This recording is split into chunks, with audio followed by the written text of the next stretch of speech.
Here's something fun from history. Charlemagne.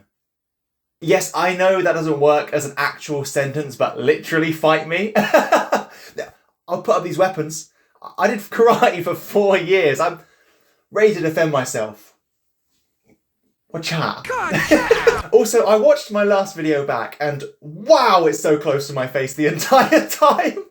I'm learning. This is a whole new experience for me. I hope it's not coming across too weird. You're balanced on a huge pile of books at the moment. It's not exactly the most professional setup. So I'm going to be trying it from this angle. Hopefully it'll work and it's not going to be too tight. That would be kind of inconvenient. Yeah. I'm freaking tight, dude. I'm a tight boy. That sounds kind of weird, actually. Now that I think about it. But who cares? I'm a flipping tight boy! That's not funny.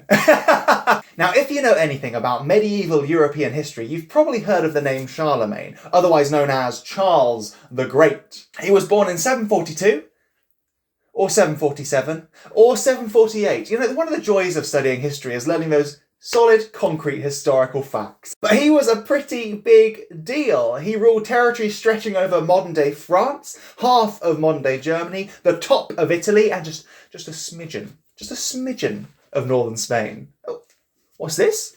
Is that a convenient map? Oh, how charming. He was so important to some historians, he's been referred to as the father of Europe. Because all historians care about are attributing certain events to one specific person, usually a man, and naming them the father of that thing. It's ridiculous how many fathers there are in history.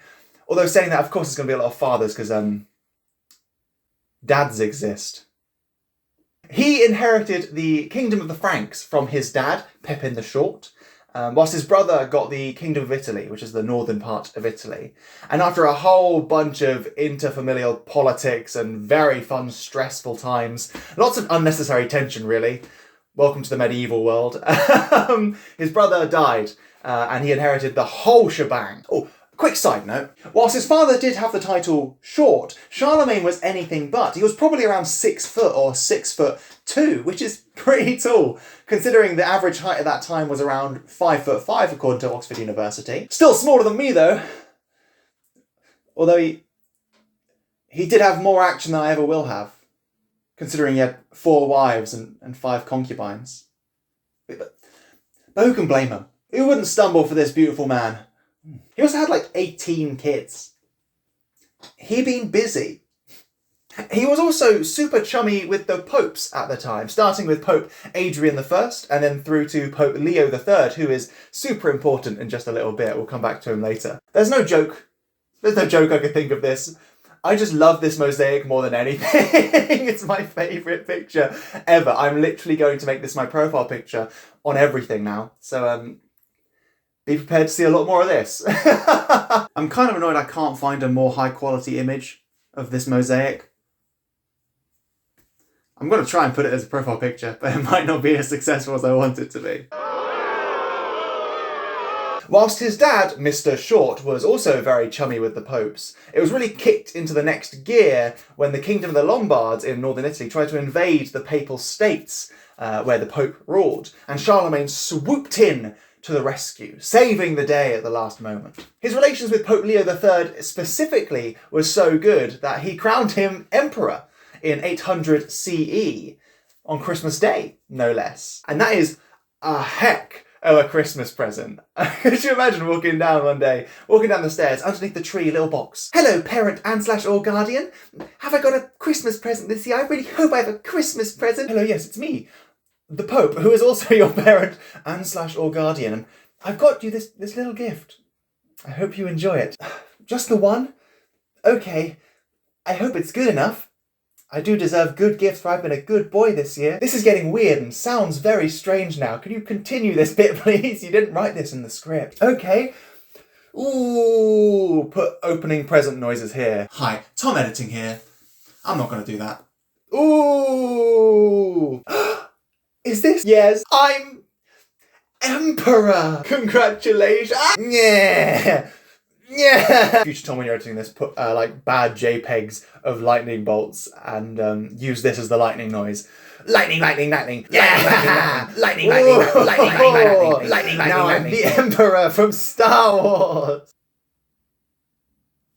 Quarantine's really getting to me, I feel. Now this was huge for 8th century medieval politics. It laid the foundations for the Holy Roman Empire. That would come later, but that is a whole other video, because boy howdy is that exciting. But it also had heavily Roman connotations. It was meant to signify an unbroken chain of emperors all the way back from Augustus through to now Charlemagne. And gee whiz, I sure hope there isn't another giant political entity centered around another city named, say, Constantinople, that also claims to be a continuation of emperors all the way back from Augustus to, say, Empress Irene.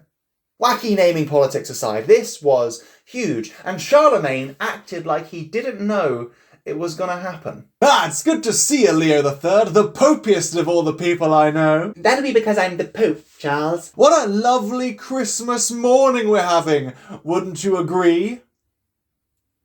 It is rather nice, actually. Much better than having my eyes gouged out and then my ribs being... Oh, you didn't actually want to talk about this? That was your cue to start the plan, Leo. Oh, was it? Oh, dear me. Why, yes it is, Charles. King Charles. Or should I say, Emperor Charles. Because I, this very second, have decided of my own volition to crown you Emperor of the Romans. What, silly old me? Why, Pope Meister, I really couldn't accept such a wonderful offer. Oh, you can't? Oh, that's a shame. We'll find someone else though, don't worry. No, obviously I'm going to accept it. Why wouldn't I accept it? But you just said... Clearly I'm going to say that. I don't want it to seem so obvious. We've planned this whole thing. Yes. Oh dear, yeah. My mistake. Carry on. As I was saying, my acquaintance Pope, who I don't know that well really, I swear, this is a shock and a surprise that you'd offer this gift to me. But you are the best king around, the most handsome of us all, with the biggest biceps and the shiniest armour. You are far too kind, but you do speak the truth in everything you say, so who am I to argue? Had I known this was going to come about, I wouldn't have stepped foot in this fine cathedral for my very pious prayer session. Oh, I'm sorry, we can call this whole thing off. I don't want you to feel uncomfortable. Obviously not. Shut up. I'm going along with the plan. Sorry. Ooh, didn't get that. But seeing as there is no one else to take this responsibility of continuing the Roman legacy. Yes, if only there was a large political entity centered around a city named, say, Constantinople, that referred to itself still as the Roman Empire. Then I shall take this new, very shiny, very bejeweled crown and proclaim my new empire. I shall name it the Carolingian Empire, after my granddad and also me. I can foresee it now, a long, solid line of succession, a beacon of stability in these tumultuous times. Wow, this sure is neat. I hope this doesn't cause massive political tensions down the line, as well as a massive religious schism between the Eastern and Western Mediterranean churches. Also, I may have moved the camera, so I don't know if it's still centered. As I said, you're on a pile of books.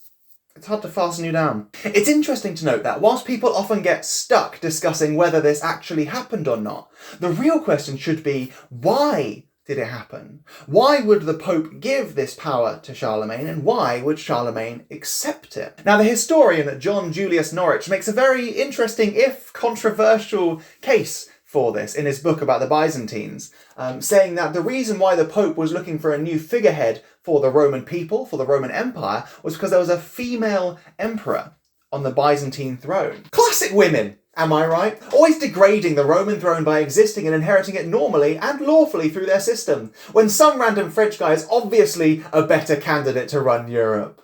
Now, obviously, this wasn't the only reason that Charlemagne was offered the emperorship, whether it was a factor at all, really. Historians have discussed this in great detail, more than I'm going to go into here, because, you know, medieval imperial naming politics can be really boring, and there's a lot of fine detail about politics that I'm not going to go into here because I'm lazy. It's just an interesting thought experiment, really. What would motivate the most powerful man in the Western Church and claimant to the authority of every single person's soul to boost up a precedent where he gets to choose the most powerful political figure in Europe and therefore make himself more powerful? We may never know. But regardless of why Charlemagne got this power, he got it. And boy howdy did he use it. He was given free rein to assert his control on as much territory as he possibly could, which kind of explains why he spent most of his 38-year-long reign in military campaign. Oh my goodness, take a chill pill. Despite him being a little bit of a warmongerer, he was also a man of culture as well, often finding and preserving Latin classical texts from antiquity when he was on these campaigns, gifting them to European monasteries to preserve and protect. Many of these European monasteries continue to look after them after he died. Some of the reasons we have access to these texts today, and the only reason we have them, is because of this decision. Which is kind of mad, isn't it? One guy's decision to lock up some old books in a big church is the reason we haven't lost that portion of history forever. Well done, churches. Christians can be nice sometimes. It's just a shame about the genocide he committed. Oof. And there it is, the classic historical double whammy of political figures using Christianity as a means to oppress minorities and assert their own political control whilst going against what their religion stands for. It's out of the park! Now, one of his campaigns was against the Saxons in Saxony, which is in modern-day Eastern Germany. And his romp through the lovely German lowlands ended with him trying to integrate as many people as he could into his new empire. And integration meant baptism. Now, the majority of the Saxons were pagans at the time, following the Germanic faith. I know pagan isn't the correct term for their faith, but it's a casual term, I'm just going to use it here. And whilst many of them did choose to get baptised and went about their normal life afterwards as if nothing had happened, 4,500 Saxons didn't. They rejected it and were killed because of it. I don't know, you give one guy almost unlimited worldly power and the Pope telling him that God approves of everything he does, and he just has to be a bit quirky, doesn't he? A little bit eccentric. He was pretty successful in almost everything he put his mind to, which is very impressive for someone from the 8th, 9th century CE. But there are a few notable exceptions, a few blots on his record. For instance, when he was campaigning against the Emirate of Corboda and the Moors in the Iberian Peninsula, he suffered a bit of a defeat in the Battle of Roncesvalles Pass. How do you pronounce that? Roncesvalles? Roncesvalles. I couldn't find where to pronounce it. This is the best I could find. Roncesvalles. And that sounds ridiculously British, so I don't think it's correct. I don't know how to pronounce that. I'm sorry. I wish I could speak better. If you know how to speak that, I apologise in advance. Please let me know. Please let me know how to pronounce these things properly. I'd love to learn. But I'm going to say Roncesvalles. Fight me. At the Battle of Roncesvalles Pass, his entire rear guard was wiped out. That's a lot of people. That's a lot of people in one battle.